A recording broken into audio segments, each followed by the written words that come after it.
ராணிப்பேட்டை மாவட்டம் வானாவரத்தை அடுத்த ஆயில் பகுதியைச் சேர்ந்த மதிவாணன் சூறை பகுதியில் உள்ள தனியார் தொழிற்சாலையில் ஒப்பந்த ஊழியராக பணியாற்றி வந்தார்.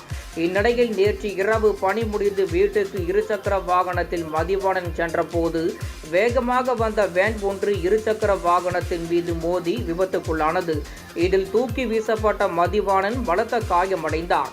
இதனை கண்ட சக ஊழியர்கள் உடனடியாக தொழிற்சாலைக்கு தகவல் தெரிவித்து ஆம்புலன்ஸ் அனுப்புமாறு கேட்டதாக கூறப்படுகிறது.